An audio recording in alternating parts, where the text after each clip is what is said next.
Hello there, and welcome to the Stay Off My Lawn podcast, where we'll have a little fun, lots of laughs, and discussions on the common sense that needs to be applied to a lot of today's world news issues. And now, the disclaimer. Stay Off My Lawn is not intended as legal, medical, or financial advice. Void where prohibited. No purchase necessary to win. Open to legal U.S. residents 18 or over in the contiguous 48 states. Any resemblance to anyone living or deceased is purely coincidental. Actual price may vary. Only use as directed. Not a member of FDIC. And now, here are your hosts, Mike and Richard. Hi, welcome to this week's edition of Stay Off My Lawn. It's June 17th. Yeah, I know it's a day early. Get over it. 2024, and this is episode 71.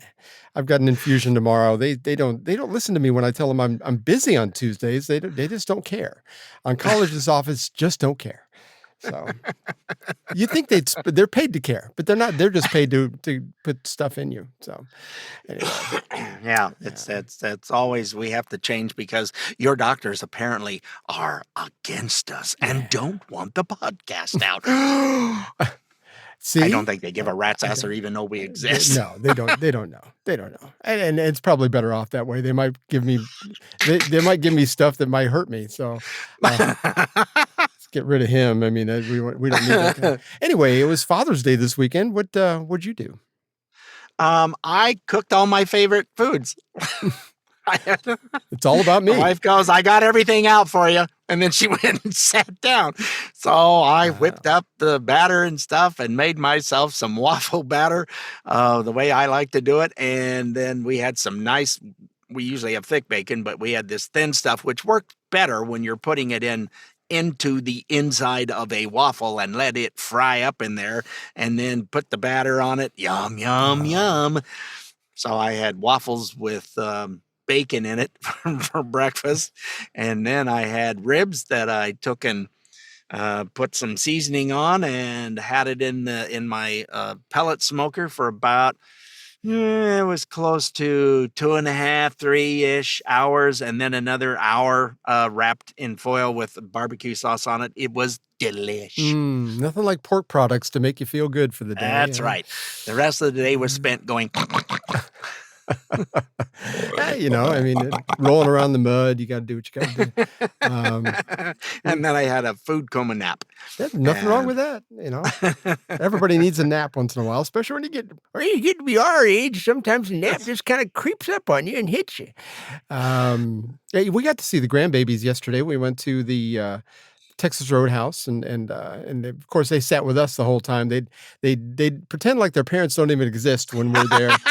So, they're right. They've already started, huh? Yes. They're sitting, Barbara and I are on one side of the table, they're on the other, and they're sitting on our laps while we're trying to eat. We're feeding them steak and baked potato and rolls. I mean, it's like they eat everything. They are little piggies.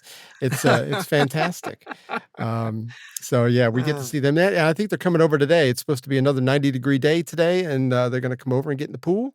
And I guess we're going to cook some chicken on the grill. So we'll have an extension of Father's Day, which is always good. Nothing wrong with that. Yay! Yeah, I got to. And I did watch some NASCAR stuff yesterday and football. And you go, football? What football are you watching? I enjoy the Canadian Football League. So I watched a really good game that literally went down to the last. They kicked a field goal to win it, and time expired. So that was a great game. It was very good, back and forth. Does that play over the air in Idaho because you're so close to Canada? Yeah, no, we can not over the air. No, I do.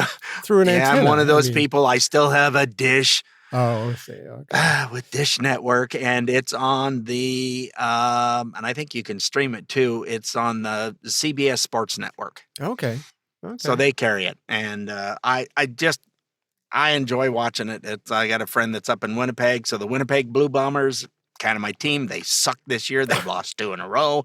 2 games into the season, they have yet to win. No Grey Cup for them this year. We're not. No, I don't think that's going to happen. But So anyway, I enjoy it this time of year. I remember when they had the big strike a couple of decades ago. That was the only thing that was on. So I actually saw it's like the field is wider and you only get 3 downs, and it's different, but it's very similar. I think Warren Moon was still playing in Canada at that point. Either Warren Moon or Doug Flutie. Anyway, it was a long time ago. They both played in Canada. So Yeah, We're and showing our one of age. our former starting quarterbacks from Boise State is a head coach for the Alouettes. I believe it is the Montreal Alouettes. Duh. Talk about low T levels. Yeah. I mean, His last name is Dinwiddie. oh boy. Oh boy. Well, yeah, I guess you coach when you do that. Yeah, he won the Grey Cup last year. Did he So, really? you know. Huh? Yeah, he's got something going on then. Yep. Well, anyway, whenever possible, we like to start off with wisdom from our commander-in-chief. Possible. It's always possible when we normally have way more clips. Actually, we have 3 kind of wisdom of the week things that we're going to go over this week. But anyway, this is the first one that, well, let me make sure that I got the right one here. Yeah, this is the first one. Here we go. We hold these truths to be self-evident. All men and women created by you know the thing. Oh, by the way, this is the Trump campaign put this out from. It's a compilation of. Did you miss our intro guy? No, I've got him on the other one. I had it backwards. Okay, sorry, my bad. This is the Trump campaign put this out as a gift to Trump for his birthday last week. America is a nation that can be defined in a single word. I was in the foothills of the Himalayas with Xi Jinping. She knows so long as she's denied, our freedom can never be secured. Where's the We'll never forget lying around and him lying around, actually. It is noteworthy that the percentage of women who register to vote and cast a ballot is consistently higher than the percentage of the men who do so. End of quote. Repeat the line. I'll lead an effective strategy to mobilize true international effort to pressure.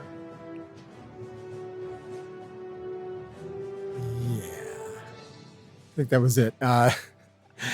Is he speaking English? That word is about 15, 18 letters long. It is. It's one of the longest words in the English language. Under pressure. Which is very impressive for him to say a word that long. Normally, the 3 or 4 letter words are hard enough. Did you see any of the videos from the G7 conference? I haven't seen much of that. No, I've been getting my sprinkler system up and running. I mean, I gotta say that I've never liked Uncle Joe. I think when he was younger and articulate, he was always an arrogant liar, Yep. lion, son of a gun.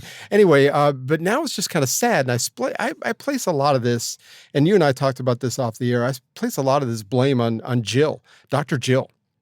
Yeah. Because if you've got a loved one that is going through whatever he's going through, I'm no doctor. It's dementia, it's senility, it's something.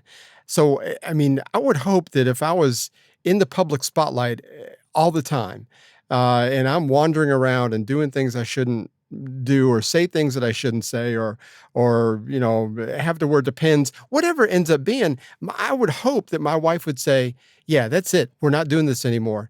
You would hope that there's enough love still left in your relationship to say, yeah, I'm not going to let you exploit him anymore, embarrass him, embarrass the country. I'm not going to have you do it. But she's willing to go along with it. So there's no salary that goes along with First Lady. So I'm not sure exactly what she's getting out of it. But I blame her for a lot of this stuff. I think it's wrong. Yeah, if someone else was doing it in the private sector, it would be considered elder abuse. Absolutely. I think it's just terrible. I will say we do have a regular wisdom. I wanted to say the video from the G7 and the conservative media got this wrong. I call balls and strikes. And I don't care who does it, but the conservative media got this wrong. They edited the video to make it look like he was kind of like following a fly out in the middle of the field. It was not. That was not what happened. If you zoom out, you pan out, and I think I heard Morning Joe talk about this, that they are manipulating that video to make it look like it was worse than it was. He was actually wandering out towards one of the other skydivers that landed off screen, and he was going over there to talk to them. I think he just thought that was the focus. Georgia Maloney came over there and kind of straightened him up. This is the focus where this is the photo op focus, because everybody was standing out there, and he just kind of got lost a little bit, but it wasn't because he was just kind of following a butterfly. Yeah, I mean, come on. Yeah, he's bad, but I mean, you don't have to try to make it worse. I don't have to make it worse than it already is. Nobody else wandered away over there but him. He may have thought it was that's where we're doing next. I don't know, but and he still looked lost. The Juneteenth thing, he looked terribly lost. Oh Lord, Juneteenth. It's like, I don't know what's going on, so I'll just kind of smile, and his eyes are saying, "What in the hell are we watching?" Yeah. And I had a friend of mine say something about the video yesterday. My son took me out to coffee yesterday for Father's Day, and we're sitting there talking about this video, and he said, he was standing there next to Tyler Perry. I said, that wasn't Tyler Perry. I thought the same thing. It was actually George Floyd's brother and sister were next to him.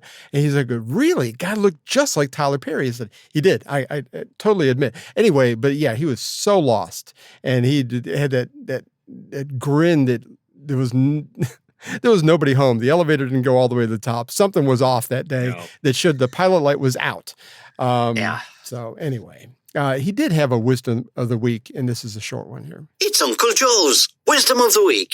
She knows so long as she was denied, our freedom can never be secured.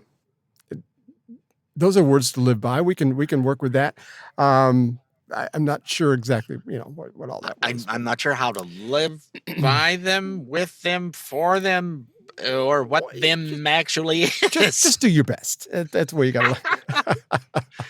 Oh my gosh! Oh, speaking of Trump and his his campaign, they put that video, or that it is a video. It's an actual ad for his campaign that had all the Uncle Joe's wisdom. Some of those we have had on our show previously, where he's messed up his words.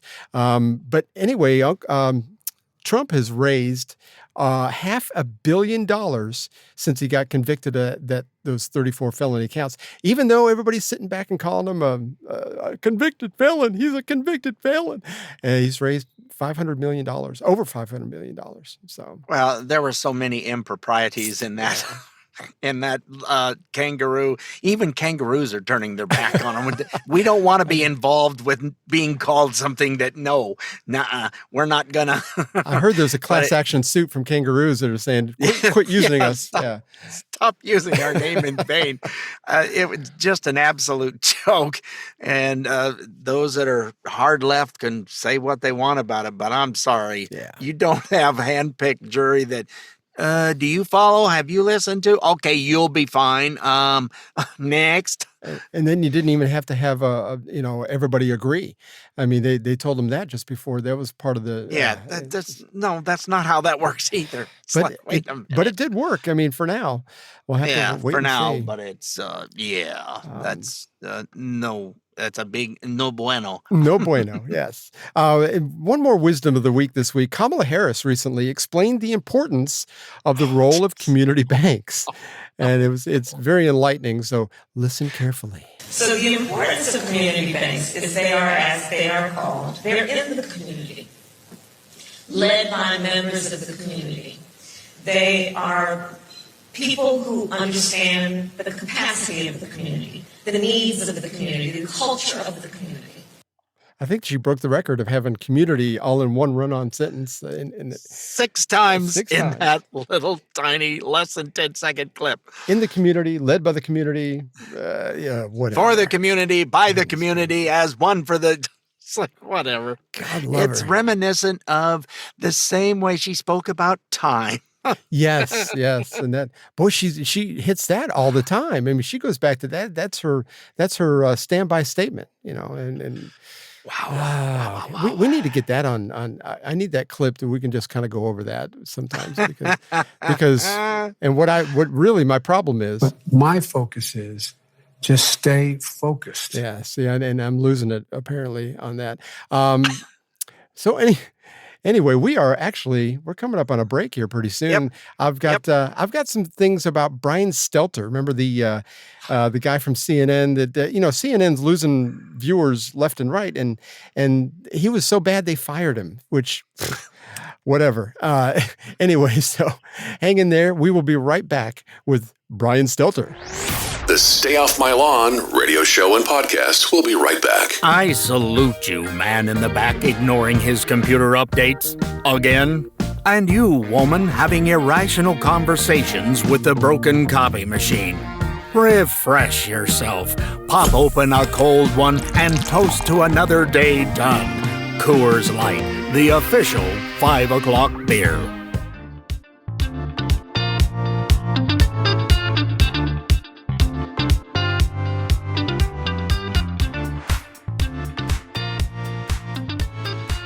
Hi, welcome back to Stay Off My Lawn, segment 2, and we're going to talk about low T levels and how it's... And you mentioned Brian Seller. His name. I think you couldn't get a better spokesman for this than him. You're right. I mean, I think anybody who has these this testosterone booster supplements, I think they're missing the opportunity to have him on there, do a before and after. Well, he'd be the before for sure. But anyway, he was so bad at his job as a journalist, he got fired by CNN, which is really bad. Wait, he's a journalist? Well, I think he actually taught a class at Harvard. Didn't he get a job at Harvard for a little while, or Princeton? Taught a class actually like Biden taught a class, actually. And that may be. I don't know. I don't know. That very well could be. Give him an office and say that he did something, even though he probably didn't. Now, CNN seems to scrape the bottom of the barrel to hire their people anyway. And if you get fired from CNN, I mean, that seems kind of disgraceful. But here he is on why the left-wing media organizations should be scared of a big orange man. It's valuable to think ahead to what may happen in a second Trump term. This is frankly speculative nonfiction because we use the words that Trump and his allies have said, and we use them to talk about the future.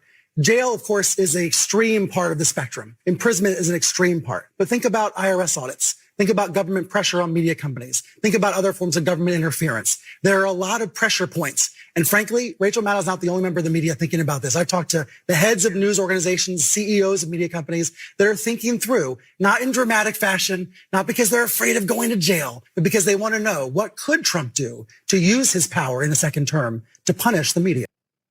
You mean, wait, what is speculative nonfiction? It's either speculative or it's nonfiction. Yeah. What is speculative nonfiction? We're making up the nonfiction as if it were real. You're right. You know, I skipped right over that. I didn't even notice. I went, wait, you can't be. No, you can't be both of those. And they're saying virtually, if you go back and look at the 2016, it's the same crap they said in 2016 that if he gets in, it's going to be this, and none of it happened. I was going to say, if he was going to do it, why didn't he do it his first term? Why not? Yeah, but it's fear mongering, and that's really all they got. And to me, that tells me they're on the ropes. I mean, well, have you ever heard him tout how wonderful Biden is and all the things that he's done?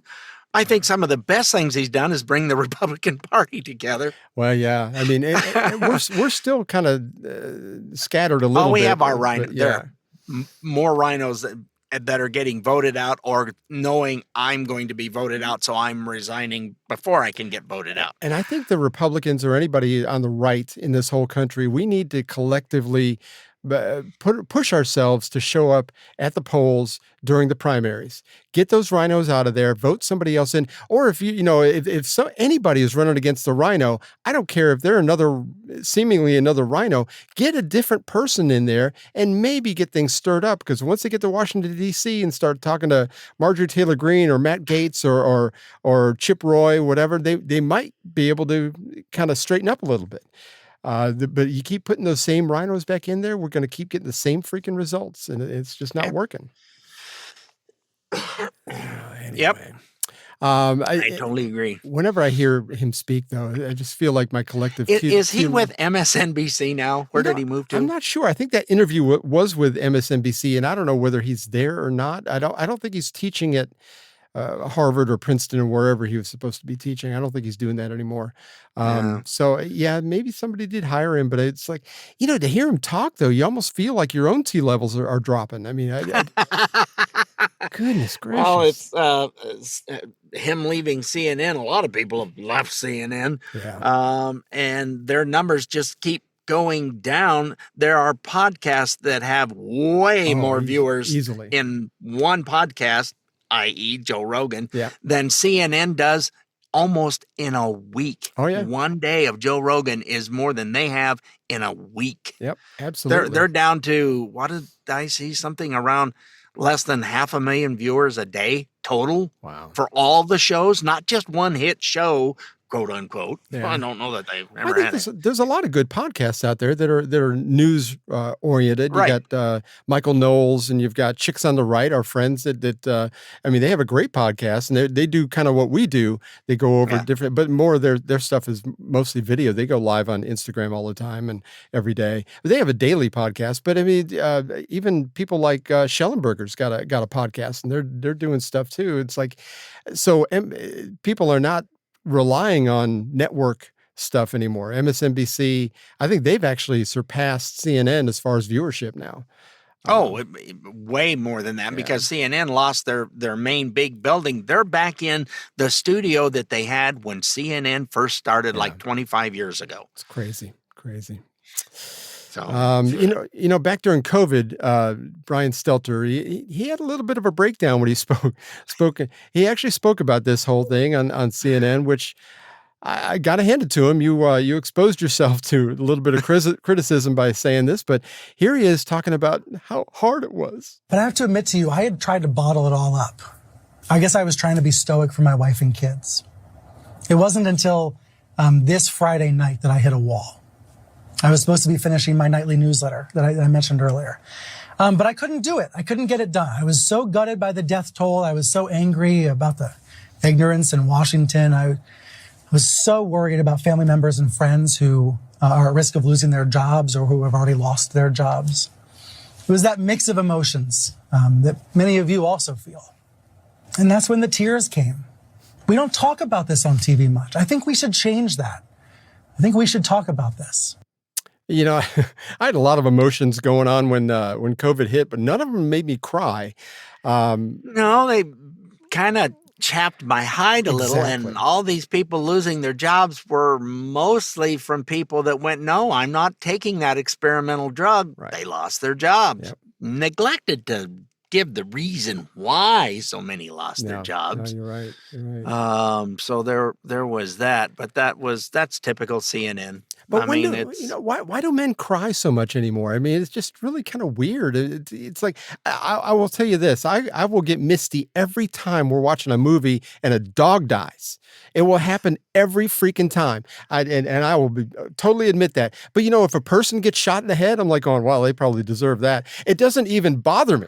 But man, you let a dog die, they get hit by a car, or they die of cancer or something. It's like, yeah, I have a hard time with that. But you know, it's like, because I had friends that lost their job, I had to sit down and cry. I was in a fetal position. I just don't understand. I don't. What happened? What happened to men today? well, and it's more of I think the fear mongering actually got to them, because that's all they did all the time on CNN when that first hit was nothing but constant fear mongering. If you don't get this shot, you're going to die. You're going to kill grandparents, blah, blah, blah, all of that stuff. And it was all just it was the flu. Get over it. Yeah. It was a chest cold, basically. Yeah. It definitely. Yeah, chest cold and flu. That's why And the thing is, they were taking these people as examples, these people that had, most of the time, very, very, very few didn't have any pre-existing conditions, any of these comorbidities that they like to call it back then. If you had, on average, I think the CDC actually came out at one point and said the average person that died with COVID, I'm not going to say from COVID because that's just stupid, but the average person that died with COVID had an average of 4 comorbidities per person. So that means they had high blood pressure, they had morbid obesity, they had other things going on. They had heart disease, they had lung cancer. I mean, you had to have been at risk anyway that the flu might kill you, because the flu was killing tens of thousands of people every year. Of course, strangely during COVID, there was no flu. Yeah, How did that work? Or they were, the hospitals were paid an incentive to report that someone died of COVID. They had COVID. If you had gotten the shot, sometimes it showed up as COVID because you got the shot. You died in a horrible auto accident. You died with COVID. As far as I know, we were the only country that had a financial incentive for people to put COVID on death certificates. I don't think that was widespread, and that's why our numbers look so terrible compared to a lot of others too. And now you got the opposite with crime. Crime's down. No, crime's not down. You're just not reporting it. Yeah. You're just letting them go back out and do it again. And you're not reporting that there was ever a crime. Yeah, so if you don't report it, hey, guess what? The numbers go down. I heard that today, that a lot of the bigger cities where these murder rates, they were talking specifically about murder rates, have gone down significantly over the last couple of years because a lot of these big cities stopped reporting these numbers to the FBI. Yep. So, I mean, the FBI is not going, where's our numbers? No, they come out and say, I don't know why, but all the murder rates are down across the country. It's beautiful. It's wonderful. Everybody's kissing rainbows and unicorns. But speaking of rainbows and unicorns, we were talking about the low T levels. I saw a video, and you may have seen this the other day. It was like a man on the street type interview. This woman was going up, and they had a picture of two different guys. One was kind of a very masculine looking guy, had muscles, the whole thing, had very, very nice beard. I mean, he was just a good looking guy. And the other guy looked like he played video games in his mom's basement and ate nothing but Twinkies. So it was like, you had these two guys and they were very, very different. But the muscular guy that was a handsome guy had a Trump shirt on. And the other guy just had a plain T-shirt. And so they were asking a lot of these young women, which one are you more attracted to? And I don't know how they edited this, but most of the girls said, yeah, I like the guy. I'm really not into muscles. Oh, I'm really not into guys that are handsome. Oh, I'm really not into, those manly men. Sure, type you're thing. not. Yeah, I don't buy it. They just don't like the fact that he's a Trump supporter. So I honestly think women sometimes, at least sometimes, want the strong masculine guy, but are afraid to say it, are afraid to admit it. Nobody wants a wuss. Why would you want a wuss? Men and women are different. Goodness gracious. I mean, men should be able to throw you over their shoulder and carry you out of a burning building if it comes down to it. And women want that. I'm married to a girly girl. You're married to a girly girl. I like that. My kids and stuff. There was a young lady that was doing something and said, women can do whatever men can. And the gentleman was going, okay, well, here, watch this video. And it was of roughneckers, meaning these are guys that work on the oil wells. Mm-hmm. And she just sat there and her eyes about bugged out of her head and went, so you want to, we're looking for people. Do you want to do this? No. I'm telling you, some of this work that you do is not the funnest stuff in the world. No, definitely not. But so I don't think these women think it through, though. They think they want the wussified guys that are in touch with their feelings that will vote the way they want them to, or whatever, or do whatever the women want them to. I mean, instead of thinking for themselves, and instead of the woke stuff is surface. I don't think it's actually there. I don't know any woman that younger woman. And of course, I live in Georgia. It's a different story, and where you live, it's very conservative also. But I don't know any young woman that wants a wussified guy. I just don't think that's a thing. My second daughter, her husband didn't know how to. I showed him how to change oil on a car. I showed him, okay, we need to change the spark plugs on this. Okay, I'll show you how to do that. And she told him, at the time we weren't very far apart, he's coming up or whatever. So just wait a minute, he'll show you how to fix that. Because my girls, when they were little, was fix that, Daddy, because Daddy fixed everything. It's like, you put this together, fix that, to do whatever, and it was always just fix it. I grew up not having a whole lot, and when you grow up on a farm, you figure out how to fix things. Yep. So some of these guys that said, yeah, how do you fix it? Dial, what is their phone number? That's how you fix it. But, in some things, for me, I mean, that's what you would have to do. But I mean, for a lot of things, it's like, my son needed to replace his faucet in his sink or in his kitchen, and then we had a ceiling fan in the bedroom that we had to put up, and it's like, so I went over there and helped him, and we put that up. I mean, but I know people that would call somebody to have that done. You know, I wired up the house to have the generator to power the house when we have power outages. We have a lot of them around here, so our power infrastructure is horrible. But you know, I did that myself. If I wasn't sure about something, I brought up a YouTube video. Oh, that's right. I got to make sure this, you know, it's like you can figure it out. I think that's just part of our generation. You figure it out. Yep. Common sense. Anyway, did you see that Leah Thomas, real quick before we go to break, Leah Thomas isn't going to be able to compete in the Olympics? I know somebody was reporting it as it's such a sad. That is not a female. That's why he's kicking. And that's what it is. That's so why he's kicking butt all over the place. Yeah. He's still intact and got all the twigs and berries, folks. And I'm sorry, that's the testosterone flowing. And I don't care what you do with the long, strong arms. The females don't have a prayer. Exactly. Well, you know, maybe him and Stelter can go get a half-calf double latte together and have a good whimper. Half-calf skinny, no foam. Oh, please. Anyway, so I'm glad that worked out for them. I'm glad that the women athletes are protected. And that's really all you and I ever want. I mean, because you've got daughters, I've got granddaughters. Yep. I mean, if they want to compete in sports in the future, I don't want that tainted by some overgrown behemoth getting in there and screwing up the whole thing. Anyway.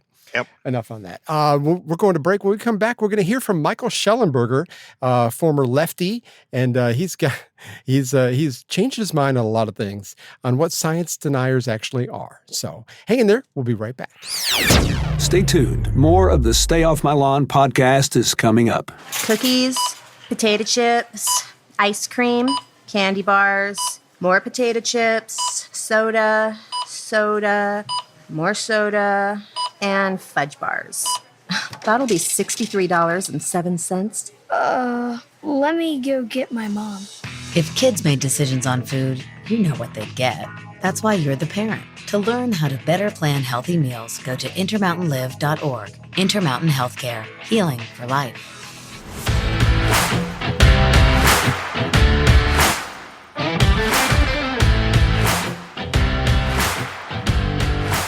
Hi, welcome back. Sit down, Steve. It's going to be okay. It's halfway to... Anyway. Yeah. I know. We didn't get but one thing done for that whole segment. And if you're going to throw up, do it in the basket this time.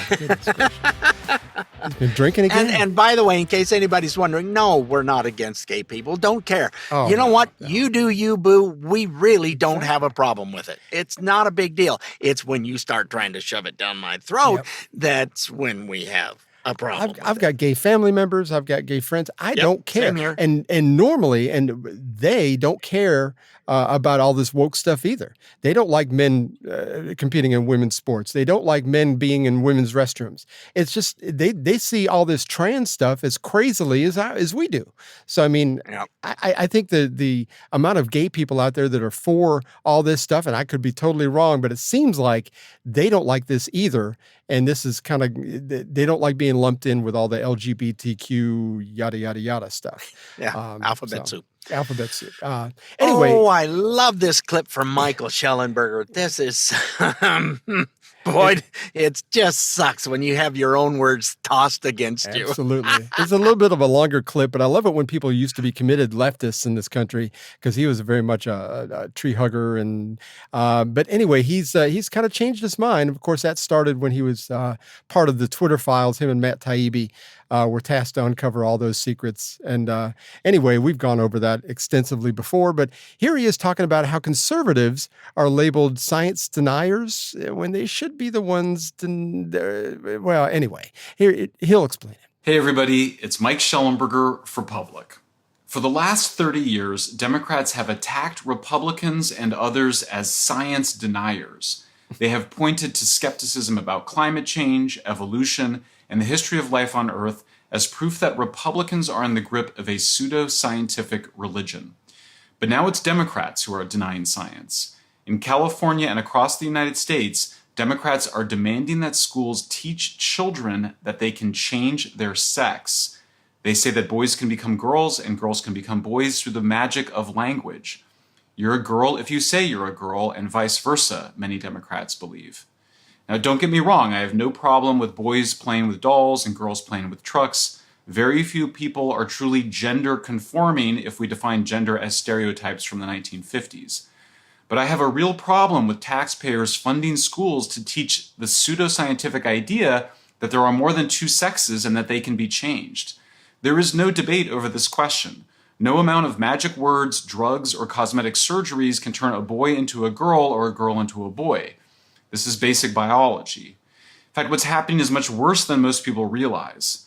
Democratic senators in California, including the main allies of Governor Gavin Newsom, not only want to teach sex science denialism in schools, they want to prevent schools and teachers from informing parents if their children start to believe that they are actually the opposite sex. Just imagine for a moment what Democrats are proposing here. They're demanding that schools, on the one hand, teach basic human biology, which starts with the fact that there are two human sexes. Then, just minutes later, the very same schools are supposed to teach children that they can change their sex, or that they might have been born into the wrong body, whatever that means. Now you might be thinking, what harm is there in a boy identifying as a girl and vice versa? Well, according to the best available science, there's a lot of harm in it. Convincing children into thinking that they were born into the wrong body and that they can do something to their bodies to change their sex has resulted in one of the worst medical mistreatment scandals in human history. Children, adolescents, and vulnerable adults are being sterilized and losing their sexual function through drugs and surgeries. And according to a major scientific review by the British government, which came out just a few weeks ago, the first step down that road is the so-called social transition that schools encourage with sex science denialism. Every nation in Europe is today moving away from so-called gender medicine because it's not medicine, it's mistreatment. And many of the victims are gay, anxious, autistic, or simply bothered by the experience of going through puberty. The right way to deal with all this is through cognitive behavioral therapy for the children and watchful waiting for the parents, not promoting the delusion that anyone is born into the wrong body, much less blocking puberty, giving children testosterone or estrogen, or God forbid, cutting into their bodies. Nobody is born into the wrong body. We're all just born the way we're born.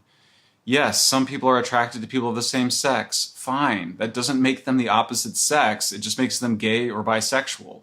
What's worse, many teachers in schools are promoting this pseudoscience. And so Democrats are proposing not only that schools miseducate children, they want to hide what they're doing from their parents. There's plenty of blame to go around for this awful state of affairs. So, yeah, it's not just California. I think New York and a lot of the northeastern states are doing the same kind of thing. It's just, I like the way you put it out there. It's just wrong. Yeah, it's just, you don't do that to a child. That some of them, you got 7 or 8 year olds and they're saying, well, I want to be this when I grow up or whatever. And it's like, okay, you like wearing a dress. There's often times of like a 3 or 4 year old that gets into mommy's closet and he's wearing her heels and a dress thing that he found or whatever. Okay. Well, that doesn't make him gay, and that doesn't make him that he should be a female. So again, we're having elder abuse and now child abuse is essentially all this is. They're gonna, like Michael said, is, you know what? They need to talk to somebody, and oftentimes it's called gender dysphoria. There is an issue with it. Sometimes it carries with you after you've gone through puberty. Some people go through puberty and it is a horrifying experience for them. Others, i.e. myself, I don't even remember it. No, I don't either. One day I had a different voice and had no clue. I remember my voice cracking when I was in middle school, I think it was. I mean, I don't remember ever squeaking or, oh, golly, it's just wonderful to be here. I didn't have any of that. Yeah. So it didn't last very long, but I do remember that happening. But and again, it's a phase. We've heard this from other people saying, thank God that this wasn't around back when I was younger, because I think it was Megyn Kelly. I don't want to throw her out there, throw her under the bus if it wasn't her. But somebody said that they would thank God that it wasn't going around back then, because she went through a phase where she played with trucks and did a lot of, tomboyish type things. And it's like, if you had those crazy left-wing parents that go, well, we need to put puberty blockers on you and cut your boobies off. And it's just all this, it's crazy talk. And Shellenberger hits it because it is just, it lacks common sense. It lacks any kind of morality either. So, I mean, anyway. Yeah, it's just stuff that makes me go. Anyway, that's not what you do with stuff. No, definitely not. We all know that the government is broke. We add $1 trillion to the debt every 100 days or so, which is just over $3 trillion a year. I remember when Reagan was in office and we hit the $3 trillion debt mark when Reagan was in, and they were kind of like saying he was an awful president because of that. But now we're hitting $3 trillion every year. And it's probably going to accelerate even further. So we are worse than broke. And we got an email. I want Richard to talk about the email here, but I've had people tell me after I say that we shouldn't be sending money to Ukraine, that this is all humanitarian aid and weapons for the country to defend itself from Russia, the evil Putin. But sometimes we need to be reminded of a news story. It was a news story from about a year ago where a lot of the money that we got sent over there wasn't necessarily going to munitions or anything else. It was going towards retirement funds and salaries of public workers or government workers.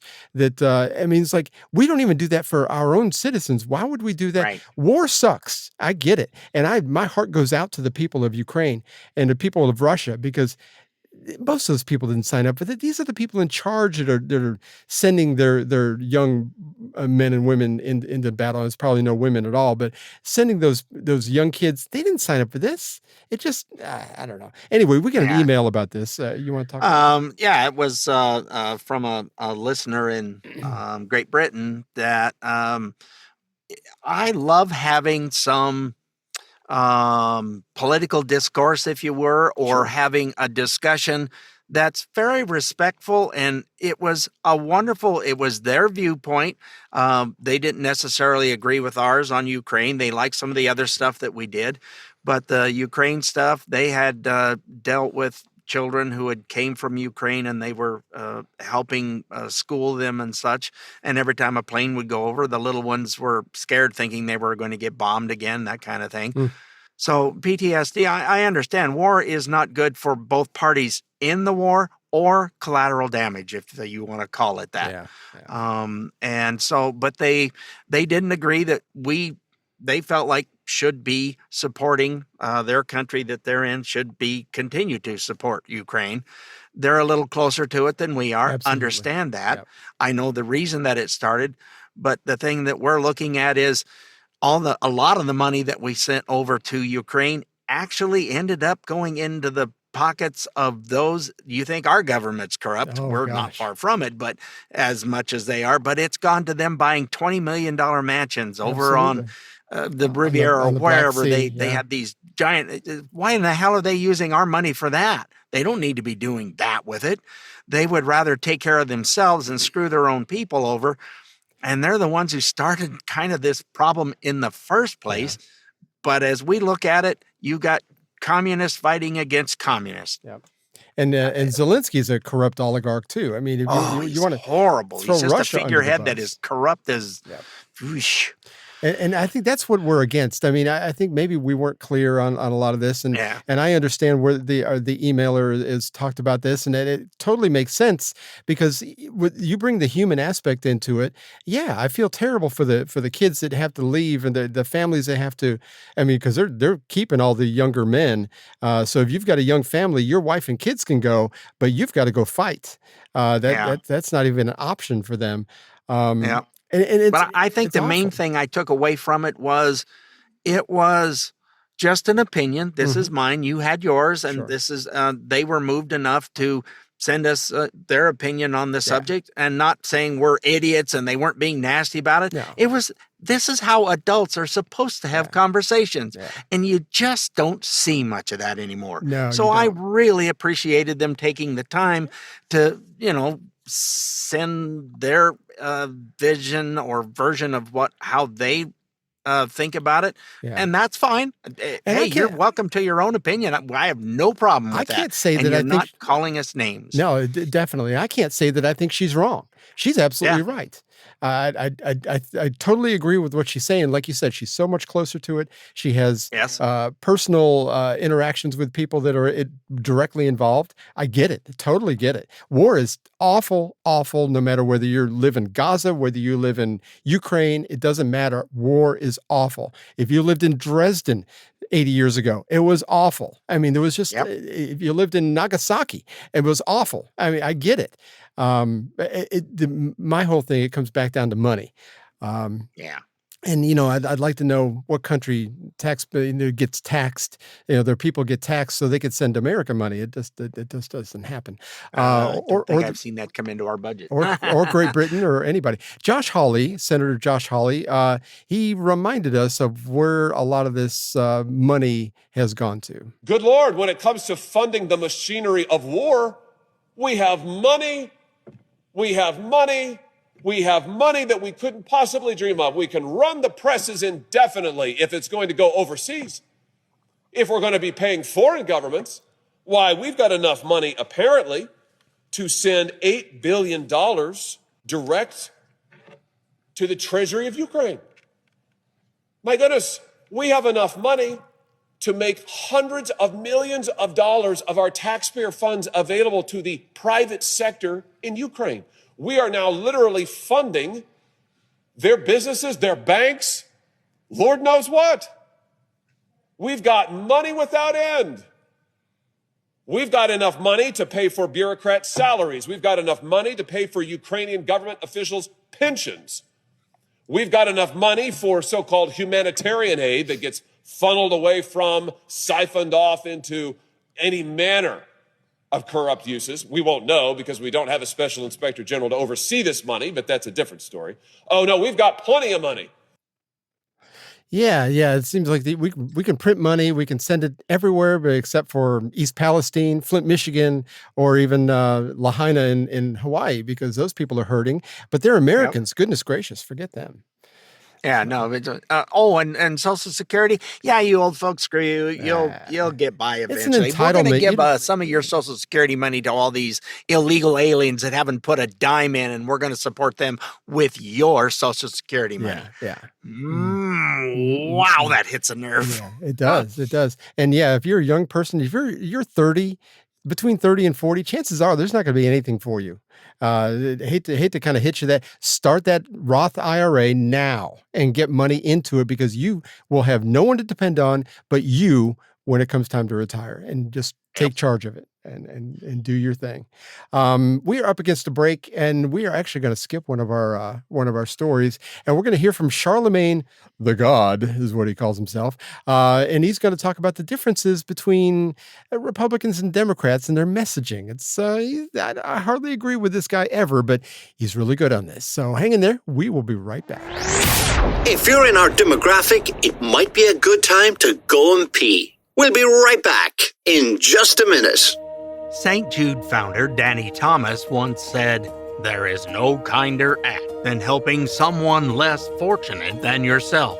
Your kindness and dedication in the generous giving you do is essential to help further the life-saving mission of St. Jude, finding cures, saving children." St. Jude Children's Research Hospital has been around since 1962, and in all that time, no child has ever been denied treatment based on race, religion, or their family's ability to pay. To learn more and do your part, visit stjude.org.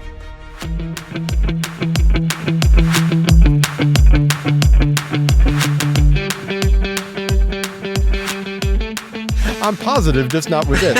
And positive we're going to go over. All right. Anyway, welcome back to Stay Off My Lawn. Segment 4. We are so ready for this. Kind of, sort of. Oh, shoot. I love it when we start off a segment laughing. I have never, previously, I've never seen the left-wing media criticize left-wing politicians as much as they have lately. They've been eating their own is what I've been seeing the headline of. Bill Maher and Jake Tapper on CNN. I mean, he called out President Trump about being right on certain things and Biden being wrong on certain things. It was like, the clarity that Jake Tapper had for that 30 seconds was outrageous. And the other people that were sitting with him looked at him like he grew a third head or something. It's like, what the hell is wrong with you? Charlemagne the God is what he calls himself. He was the guy who was interviewing Biden when Biden said, if you don't know whether to vote for Trump or for me, you ain't black. Anyway, he was talking to Charlemagne, of course, when he said that. And Larry Elder called him out on that. It's like, I can't believe you let him go with all that, which is wonderful. I love Larry Elder for that. But while I disagree with most everything Charlemagne has to say, usually, he is spot on with the language of the Democrats as compared to the Republicans. Now, listen very carefully. Democrats have a problem. It's not their policies. It's not their fundraising. It's not that Joe Biden started buffering at the Juneteenth party. No. The problem they have is their messaging. Or to say it plainer, it's how they talk. Nobody wants to hear the normal political voice anymore. I'll give you an example. Republicans made abortion illegal in half the country, which is horrible. It should be a winning issue for Democrats, but here's how Democrats talk about it. Let me say it again. Pass laws restoring the protection of Roe v. Wade for women in every state. That's what can be done under even under the Dobbs decision. Every senator must take a stand. If you agree all Americans deserve access to contraception, then vote yes on the Right to Contraception Act. This Friday, June 7th, will be 49 years since there was a decision made in the Roe versus Wade question. Talk about buffering. Bruh! Why is this sentence taking you 49 years to say? How about try this instead? These religious nut Republicans want to force you to have a baby. Period. The end. That's it. But I know politicians aren't supposed to talk that way, but they should. In fact, before Democrats even worry about explaining their side of an issue, they need to learn something more basic. How to talk like real people. Yeah. And I'm sure that's possible. Yeah. And I'm sure that's possible because you know who's good at it? Those nut Republicans. The Biden administration sucks. They're communists, they're Marxists, they're radical left Democrats. They're sick people. There were riots burning down the country over George Floyd, and I'm really sick and tired of the annex I have to deal with constantly. You see that? Congress could pay off the whole deficit by giving Marjorie Taylor Greene a swear jar. Yeah. And yes, I know Marjorie Taylor Greene is a Whole Foods market, but that's authentic, okay? That's real America. That's what a Waffle House sounds like at 3 a.m., okay? Yes. That's making a scene at Ann Taylor Loft because you can't make a return without your receipt. Same with Donald Trump. He is a guy who knows what he wants and knows how to get it. The message is terrible, but it's clear. When he says, build the wall, lock her up, I hate sharks, no one goes, I wonder what he means, okay? Folks appreciate when someone sounds authentic, even if their ideas are terrible. But with Democrats, even when they talk about the good things they've done, it sounds fake. And I know that they're capable of sounding real. Yeah, they're not anymore. And like I said, all the policy things that he talked about, I couldn't disagree with him more. But he's got it right on there. Is that Democrats have just lost touch with the American people. Well, they can't say anything positive about what's been going on. I mean, absolutely nothing. You got the Schumer that was just caught the other day spilling the beans on, well, we have failed. We couldn't even get him in prison. And so he was essentially telling people that, yeah, that was our plan, was to get him arrested and put in jail, and we failed. And look at how much they've raised since then. Yeah. This isn't working, people. The more they, and you know, I think they've kind of dulled a lot of people's senses as far as that, because Trump has been the devil. He's been the Antichrist. He's been all these things for all these years. And now it's like the more they say it, people are like going, yeah, I've heard all this before. I don't think it's not making an impact anymore, because that's their whole campaign message is that Joe Biden's not Trump. Yeah, and there is absolutely nothing they can say positive about what they're doing, because our deficit's going crazy. Yeah. The spending's going nuts. Joe is planning on, as soon as Trump stuff, the tax cuts are up in 2025, we're going to be paying close to 55% in taxes. Yeah. You cannot tax a country into prosperity. It's like standing in a bucket and trying to lift it. Yeah. You can't do that. It does not work. Eventually you run out of people's money, and that's just the way that works. And we're getting real close to that now. California is. Yeah. They had $100 billion surplus when Greasy Gavin took over. They are now $60 billion in the hole. So he has worthlessly spent. They've got $24 billion for the homeless. They don't know what happened to it.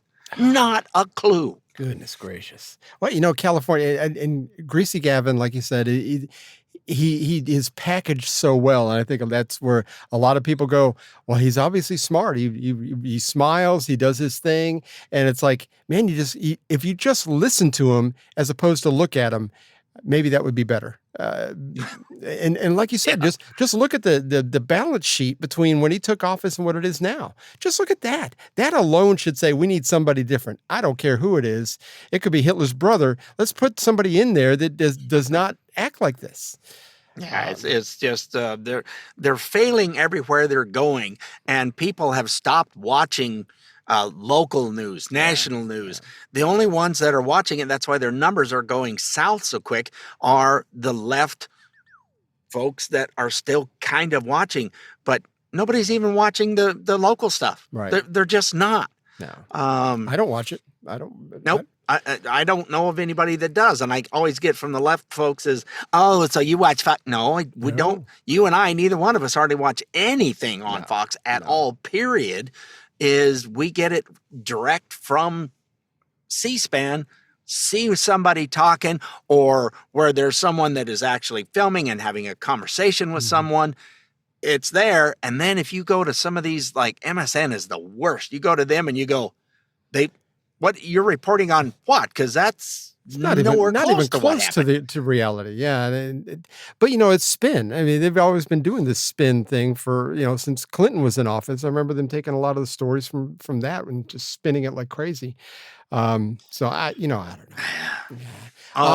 Speaking of spinning things, and now we already said that we don't watch Fox, but this is a clip from Fox, so I gotta be open about this. Jesse Waters recently interviewed former Speaker of the House Kevin McCarthy on what it was like dealing with Biden behind the scenes, and just kind of a one-on-one thing. It was very interesting. When you were behind the scenes with him negotiating, what did you see? Well, what I would do, he'd always go with the cards, right? So what I learned early on, he has to read from them. And once he starts reading, I was interject. And then he didn't know what to do, and he was startled. And then he'd close it and just stop. And then Kamala would have to start talking. So it was a play. Oh my God. It was a play I used every time. There was one time we were sitting there, and he's taking us on a tour. Then all of a sudden he goes, "Do you want to go out to the pool?" What? Yes. And then Jill's on the other side of the table with me. She goes, "No, they don't want to go out." He goes, "You don't want to go out?" Then he opens the door and it's wintertime, and he walks us down to the swimming pool into the changing room. What? Yes. And then we walk back up, and he's created this little room outside the Oval Office to be a little office for him. Now, President Trump had it as a gift shop. Right. But Clinton used it for something else. But he's made it a little office for himself, like 10 feet away from the Oval Office. Why? Like a little mini office, yes, not the grand Oval Office, like a little cubby hole. Between you and I. Right. And all it does is have a little desk in there. And then it has one of those valets. And when I walked in, it had a blue dress shirt all wrinkled. Look at, when does the president take his shirt off in there? Taking his shirt off in the Oval? No, but why didn't they clean it up? I don't know why he's changed it. And then we come walking back in, I'm thinking, oh my gosh, please don't show this to any other world leader. And who knows, maybe he does. Wow. Yeah. Put him in a small space. I guess he can't wander as far. Oh, that's a good point. You got to Do wonder they if he put a just, child gate across it when he's in there? you got to wonder if he goes in there just to kind of get away from everybody, because I'm sure quietness figuring what he's going through, he's probably appreciates a little bit of quiet once in a while. I don't know. I'm guessing. Yeah. It just keeps getting sadder and sadder. It really does. Oh, I don't know about you, but yeah. Today tastes terrible. We need a palate cleanser. This is Paul Harvey, rest of the story. And judging from his voice, I think this is later on in his career. But he talks about a nurse that you probably have not heard about. It's very, very interesting. So hang in there. This is Paul Harvey and the rest of the story. Now, the rest of the story. No one at London Hospital, patient or staff, would ever forget a nurse named Julia. A truly beautiful woman. Fine, perfectly proportioned features, warm, sweet, expressive eyes. So lovely was she inside and out that her own handicaps were mostly overlooked. Rheumatic fever, contracted in her young womanhood, left her lame and hard of hearing. One knee would remain rod-stiff for the rest of her life, and her deafness would continue to worsen over the years, and yet Julia, always active, always athletic, refused to be shelved by her infirmities, and although her lameness ended her participation in gymnastics, she still glided gracefully as she walked, and continued to ride and to ice skate, even to dance as beautifully and skillfully as ever before. Her considerable physical strength would always serve her well, for despite her diminutive size, she could lift people larger than she, and carry them with outstretched arms, apparently effortlessly. However, as a practical nurse, nobody could have been less practical. She spent far too long with each of her patients, longer than a regular daily schedule would allow. But Julia would never have agreed that it made her days unnecessarily long. Her protracted, serious, encouraging talks with those in her charge probably all in all had a greater effect on them than the strictly medical aspects of their treatments.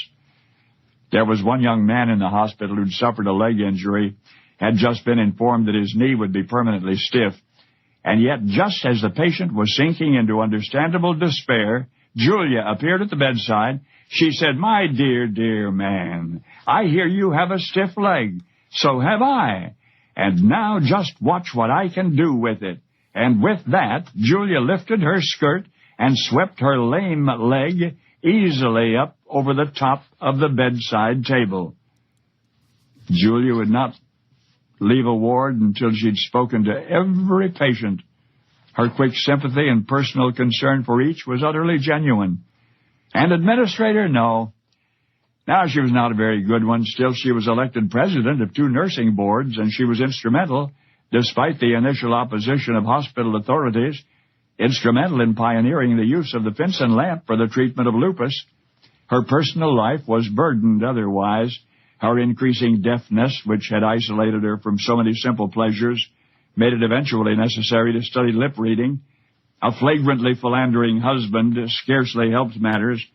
But through it all, through her tireless, selfless service of the sick and her own private battles, Julia maintained a splendid, self-confident attitude, tolerating all but a pompous or prudish attitude of others. London Hospital was her hospital, she always said, as though it belonged to her personally, and it might have been given her had she asked for it. I said it might have been given her had she asked for it.